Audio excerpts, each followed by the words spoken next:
출애굽기 20장 말씀 함께 교독합니다. 출애굽기 20장 함께 교독합니다. 하나님이 이 모든 말씀으로 말씀하여 이르시되 나는 너를 애굽 땅 종되었던 집에서 인도하여 낸 내 하나님 여호와니라. 너는 나 외에는 다른 신들을 내게 두지 말라. 너를 위하여 새긴 우상을 만들지 말고 또 위로 하늘에 있는 것이나 아래로 땅에 있는 것이나 땅 아래 물속에 있는 것에 어떤 형상도 만들지 말며 그것들에게 절하지 말며 그것들을 섬기지 말라. 나 내 하나님 여호와는 질투하는 하나님인즉 나를 미워하는 자의 죄를 갚되 아버지로부터 아들에게로 3, 4대까지 이르게 하거니와 나를 사랑하고 내 계명을 지키는 자에게는 1000대까지 은혜를 베푸느니라. 너는 내 하나님 여호와의 이름을 망령되게 부르지 말라. 여호와는 그의 이름을 망령되게 부르는 자를 죄 없다 하지 아니하리라. 안식일을 기억하여 거룩하게 지키라. 엿새 동안은 힘써 내 모든 일을 행할 것이나 일곱째 날은 내 하나님 여호와의 안식일인즉 너나 내 아들이나 내 딸이나 내 남종이나 내 여종이나 내 가축이나 내 문 안에 머무는 객이라도 아무 일도 하지 말라. 이는 엿새 동안에 나 여호와가 하늘과 땅과 바다와 그 가운데 모든 것을 만들고 일곱째 날에 쉬었음이라. 그러므로 나 여호와가 안식일을 복되게 하여 그날을 거룩하게 하였느니라. 내 부모를 공경하라. 그리하면 내 하나님 여호와가 내게 준 땅에서 내 생명이 길리라. 살인하지 말라. 간음하지 말라. 도둑질하지 말라. 내 이웃에 대하여 거짓 증거하지 말라. 함께 읽습니다. 내 이웃의 집을 탐내지 말라. 내 이웃의 아내나 그의 남종이나 그의 여종이나 그의 소나 그의 나귀나 물은 내 이웃의 소유를 탐내지 말라. 아멘. 오늘 십계명 이제 마지막 계명, 내 이웃의 집을 탐내지 말라라는 내용을 묵상함으로 십계명에 대한 새벽 묵상 이제 마무리하도록 하겠습니다. 내 이웃의 집을 탐내지 말라. 내 이웃의 집을 탐내지 말라. 이 말씀 우리가 조금 더 깊이 있게 이해하고 묵상하기 위해서는 시편 131편에 있는 전체 말씀이 우리에게 유익이 됩니다. 131편 1절부터 3절인데요. 함께 천천히 읽어보겠습니다. 시작.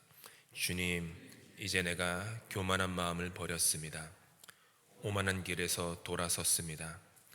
너무 큰 것을 가지려고 나서지 않으며 분에 넘치는 놀라운 일을 이루려고도 하지 않습니다. 오히려 내 마음은 고요하고 평안합니다.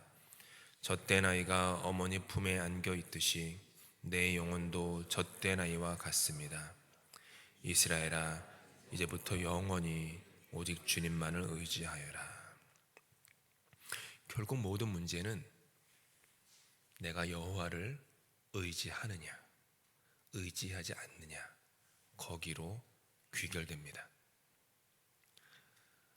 내가 여호와를, 오늘 지금 화면에 보시는 이거를 아래에 있는 절에서부터 거슬러 올라가시면 됩니다. 내가 여호와를 의지하느냐? 그러면 내 영혼이 젖된 아이와 같습니다. 그래서 내 마음은 고요하고 평온합니다. 분에 넘치는 놀라운 일을 이루려고 하는 생각이 없어요. 큰 것을 가지려고 나서지도 않습니다. 당연히 오만한 길에 돌아서지도 않고 교만한 마음을 갖지도 않습니다. 밑에서부터 올라옵니다. 포인트는 내가 주님을 의지하느냐. 인생은 늘 이 영적인 싸움이에요. 내가 주님을 의지하느냐, 의지하지 않느냐. 주님을 의지하지 않으면 다른 걸 의지하죠. 사람은 무엇이든 의지하게 되어 있습니다. 나 자신을 의지하건, 내 주변을 의지하건, 운을 의지하건, 여러 가지를 의지하건, 아니면 하나님을 의지하건.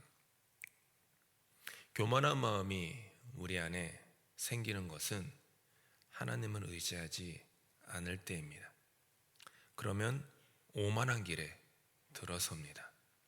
오만하다라고 하는 것은 단순히 사람이 거들먹거린다, 거만하다라고 하는 누가 봐도 눈에 보이는 그런 모습만 얘기한 건 아닙니다. 내 마음 안에 내가 큰 것을 가지려고 나서는 것, 그 큰 것이 내 분에 넘치는 놀라운 일을 이루려고 하는 그 욕심이죠. 지금 화면에 있는 것은 새 번역인데요. 예전 번역, 그 개역 성경이 있습니다. 개역 성경에는 이 분에 넘치는 놀라운 일을 이루려고도 하지 않습니다라는 이 부분을 미치지 못할 기이한 일을 힘쓰지 않습니다, 이렇게 번역했습니다. 그게 더 익숙하실 수도 있어요. 미치지 못할, 내게 미치지 못할 기이한 일을 나는 더 이상 힘쓰지 않습니다. 분에 넘치는 놀라운 일, 미치지 못할 기이한 일, 그것을 탐심이라고 부릅니다. 그래서 제 십계명의 핵심은 탐심입니다. 그런데 사실 이것은 십계명 뒷부분에 나오는, 어떻게 보면 십계명 전체를 관통하는 그런 주제입니다. 탐심, 욕심.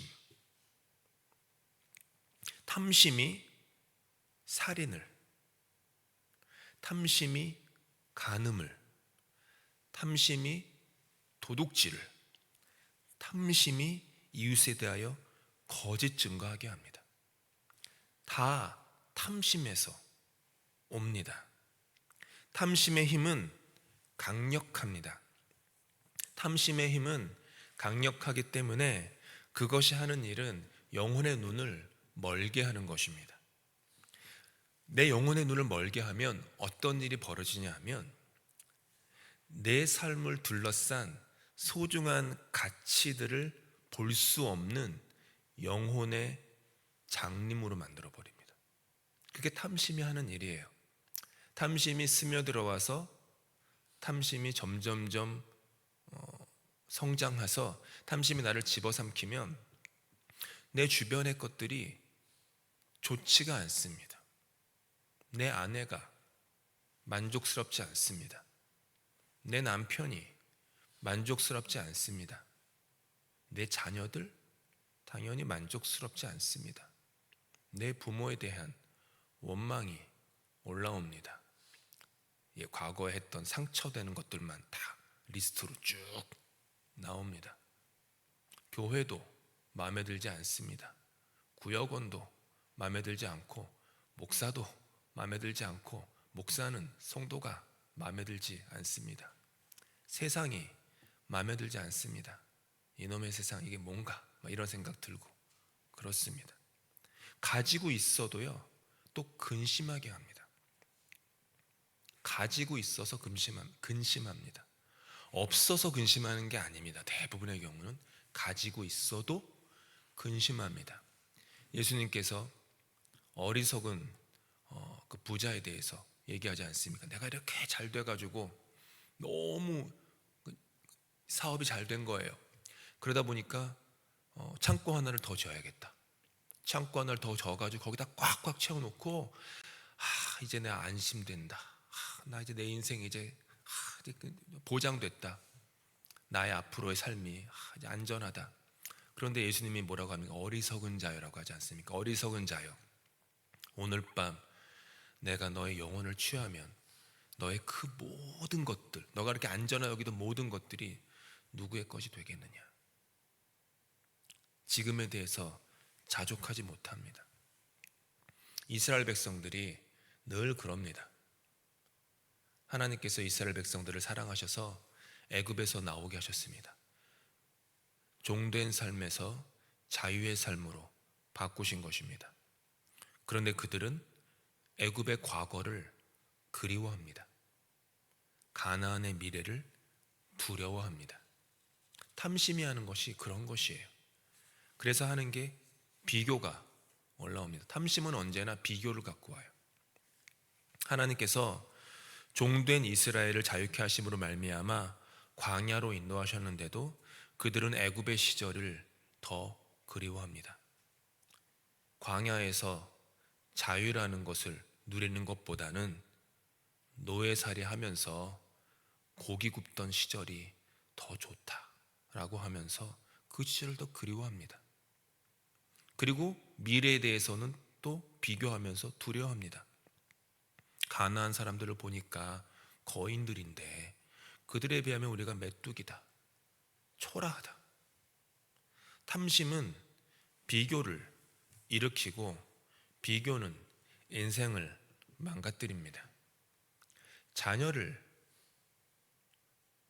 멸망시키는 최고의 지름길, 비교입니다. 두말할 나위 없습니다.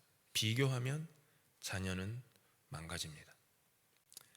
물론 어느 정도의 경쟁, 그런 마음이 있어서 자기를 계속 발전시키고 성장시키는 좋은 원동력이 되는 것도 있습니다.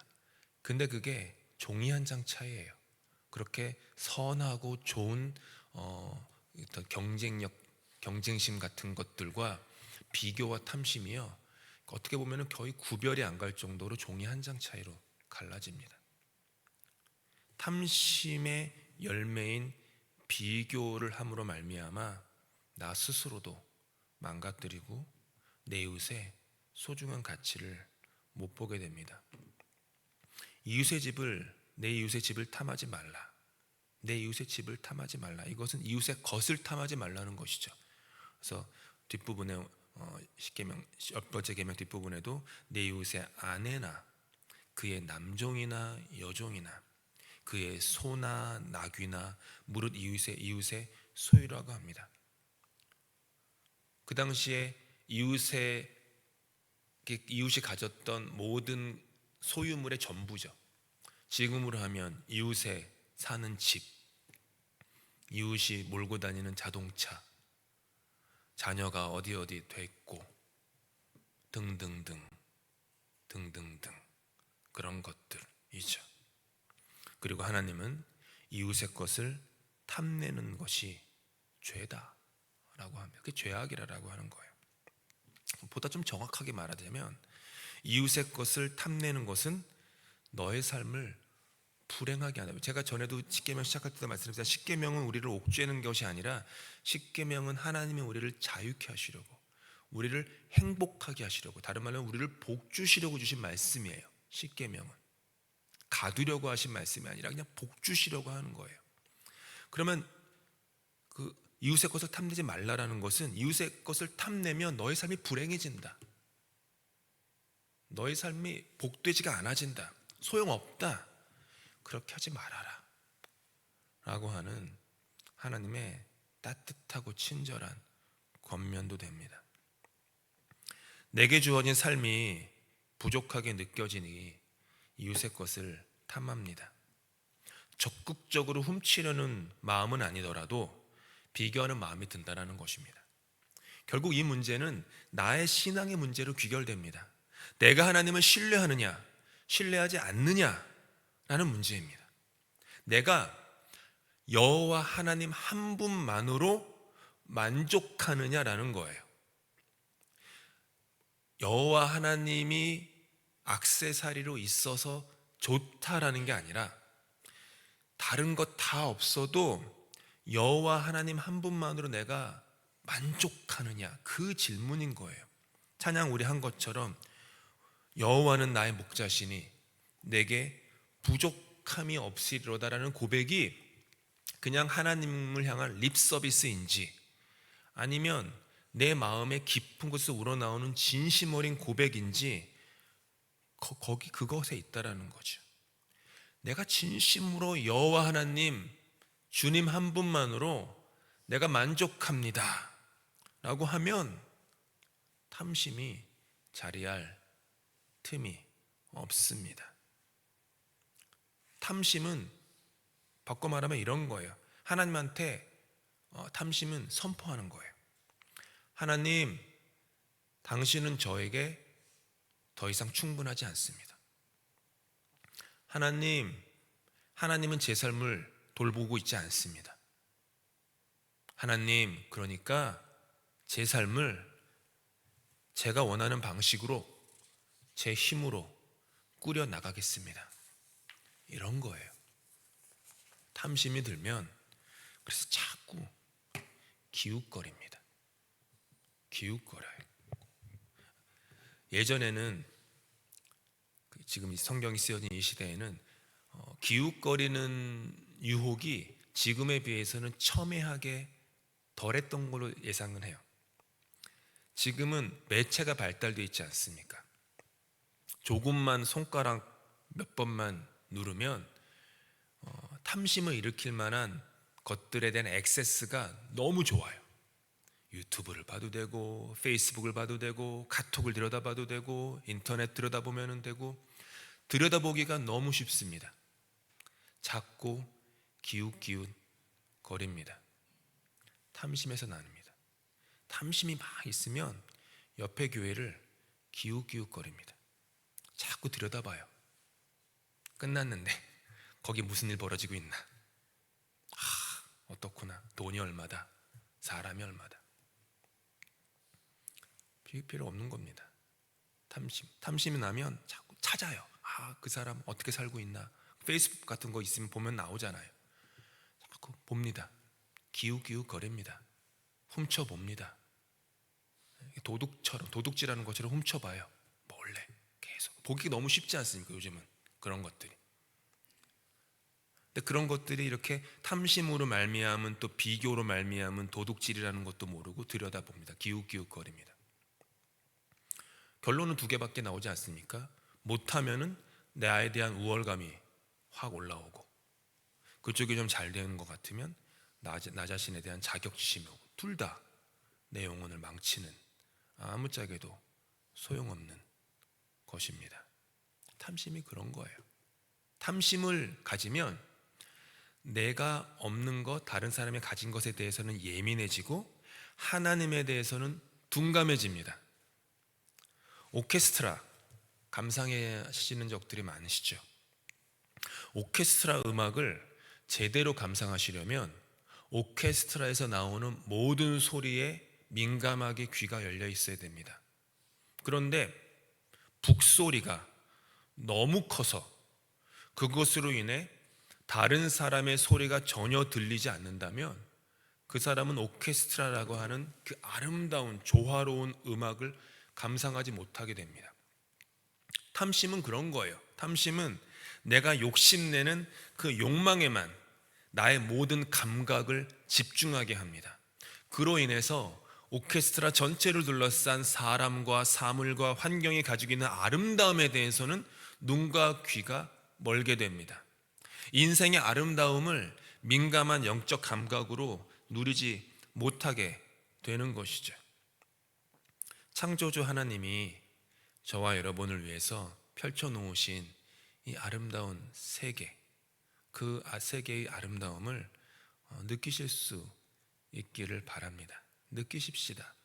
창조의 아름다운 세계는 내 옆에 사람, 내 옆에 사람을 보면서도 당신 왜 이렇게 아름다워? 당신 너무 좋다. 이런 얘기 안 하시겠지만 하시죠? 너무 좋다. 너무 행복하다. 나 너무 만족하다. 자족하다. 이런 마음들이죠. 주님의 진리의 손길에 대한 영적인 감각이 민감해지는 것입니다. 그래서 하나님이 내일 설교 시간에 조금 더 자세히 나누겠지만 우리 인생에 고난과 고통이 있는 거예요. 물론 모든 고난과 고통을 하나님이 주셨다라고 얘기하는 것은 좀 섣부른 결론인다고 생각하지만, 하나님이 허락하시는 혹은 두시는 고난과 고통이 인생에 있습니다. 그것은 우리 안에 너무 찌꺼기가 많은 거예요. 불순물이 많은 거예요. 눈에 불순물이 많으면 봐야 할 것을 보지 못하고, 귀에 불순물이 많으면 들어야 할 것을 듣지 못합니다. 그렇게 되면 뭐가 되죠? 영적으로 둔감해집니다. 그래서 하나님이 우리 인생에 고난을 허락하십니다. 왜냐하면 고난은 아픈 것이기 때문에 우리 안에 있는 불순물을 제거하는 도구로 쓰임받기 때문입니다. 풀무불에 연단하듯이 우리 영혼의 안에 있는 불순물을, 찌꺼기를, 먼지를 제거하시고자 하는 하나님의 사랑의 손길입니다. 그래서 고난이 있는 거예요. 하나님, 왜 내 인생에 이런 고난이 있습니까? 라고 불평이 오기도 하고 원망이 들 때도 있지만, 하나님은 감당할 시험만 주신다고 약속하지 않으셨습니까? 감당할 만하니까 주시는 겁니다. 그리고 그 주시는 목적은 우리를 새롭게 살리시고자, 우리의 영혼을 풀무불에 단련시키셔서 정금처럼 나오게 하시고자 하기 위함입니다. 마음이 청결한 자는 복이 있나니 저희가 하나님을 볼 것이며, 예수님께서 말씀하신 팔복에 나오는 중요한 메시지입니다. 즉, 마음에 불순물이 많으면 탐심으로 가득하니 저희가 하나님을 못 볼 것이며 라는 말이에요. 그래서 인생이 풀무불에 연단이 되면 마음이 청결해집니다. 그래서 하나님이 보입니다. 하나님이 보인다는 것은 하나님이 나에게 이끌어 주신 사람들이 보인다는 거예요. 하나님 내게 허락하신 이 인생이 짧은 연한이지만 이 인생의 아름다움이 보인다는 것입니다. 얼마나 내 인생에 소중한 것이 많은지를 깨닫게 되는 거예요. 그러니까 영적 감각이 회복되는 거예요. 사랑이 회복되니까 영적 감각이 되살아나는 거예요. 그러니까 이거죠. 탐심을 없애기 위해서 애쓰시기보다는 사랑을 키우려고 애쓰시는 게 맞습니다. 내 안에 탐심이 있구나라고 하고 막 이런 것보다는 사랑을 키워보십시오. 사랑을 키워봅시다. 사랑이 키워지면 탐심이 자리하지 공간들이 점점점 줄어듭니다. 마음이 청결하게 됩니다. 하나님이 보입니다. 하나님 자리가 커집니다. 새벽에 기도하실 때 주님, 성령님 도와주셔서 하나님을 더욱더 사랑하는 사랑의 마음을 키워주십시오. 이런 기도 하실 수 있기를 바랍니다. 주님, 내 안에 사랑을 키워주십시오. 내 안에 사랑이 커져서 삶이 자족하게 해주십시오. 여호와는 나의 목자시니 내가 부족함이 없습니다. 주님 한 번만으로 내가 만족합니다. 주님 감사합니다. 주님 고맙습니다. 내 주변에 있는 사람들을 향한 그런 어프리시에이션, 감사한 마음들이 회복되게 도와주십시오. 일어나게 도와주십시오. 덕분에 이 말들이 내 입술에 가득하게 해주십시오. 때문에라고 이렇게 하는 게 아니라 당신 덕분에, 누구 덕분에, 자녀 덕분에, 부모 덕분에, 교회 덕분에, 교우들 덕분에, 하나님 주신 이런 인생 덕분에 참 좋습니다. 하나님 감사합니다. 자족합니다. 이런 사랑을 키우시기 바랍니다. 그래서 우리 삶 속에 탐심이 아니라 그런 사랑의 마음이 커지기 바라고요. 그렇게 기도하면 좋겠습니다. 십계명 이렇게 마칩니다. 십계명을 뚫는 전체의 그 메시지는 제가 오늘 설교 뒷부분에 얘기한 그 내용이에요. 내가 여호와 한 분으로 만족하느냐, 그 질문이에요. 결국은 그 질문이에요. 여호와 한 분으로 만족하지 않으니까 우상 만드는 겁니다. 여호와 한 분으로 만족하지 않으니까 안식일을 범하는 거예요. 만족하지 않으니까요. 만족하지 않으니까 어떻게 한가하게 앉아가지고 예배드립니까? 밖에 나가서 일해야죠. 여호와 한 분으로 만족하면 다른 여인을 향한 혹은 물건에 대한 그런 마음도 안 생기고 거짓 증거할 마음도 생기지 않습니다. 여호와로 만족하니까. 결국은 그 질문이에요. 시편 23편의 질문, 다윗처럼 여호와는 나의 목자시니 내게 부족함이 없습니다. 그 질문이 있으면 그 질문에 내가 yes 라고 진정으로 대답할 수 있으면 그 사람은 십계명을 전부 다 온전히 지키는 사람입니다. 이 새벽에 그런 기도 하실 수 있기를 바라고요.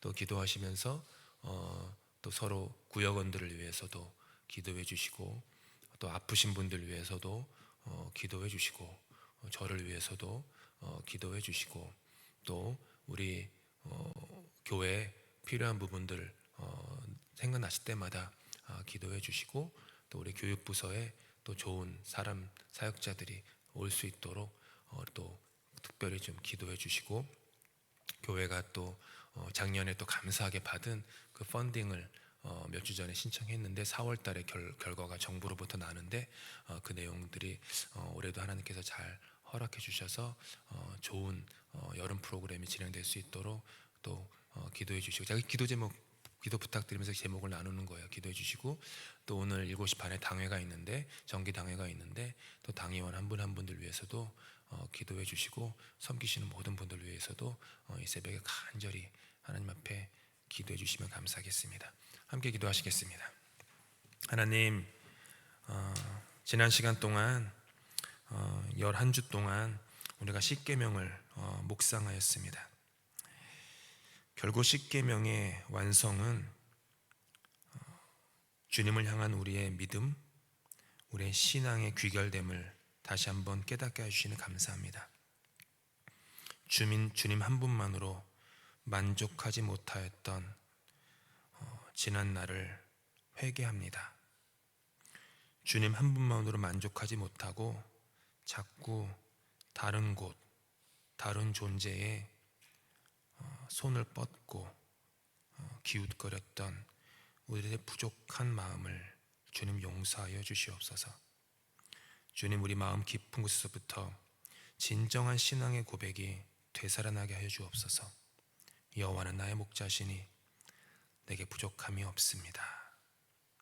그 마음이 우리 평생의 고백이 되게 하사 의도하지 않을 때조차도 십계명에 담긴 하나님의 마음을 지키는 그런 신자의 삶 살아낼 수 있도록 우리 안에 주님을 향한 사랑, 주님으로 말미암은 삶의 자족함을, 그 일체의 비결을, 신앙의 비결을, 믿음의 비결을 배워나가게 하시옵소서.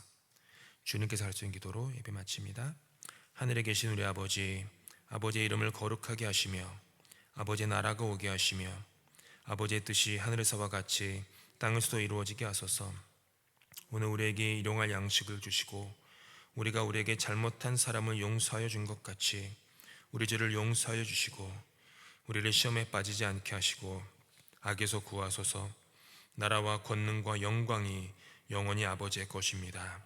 아멘.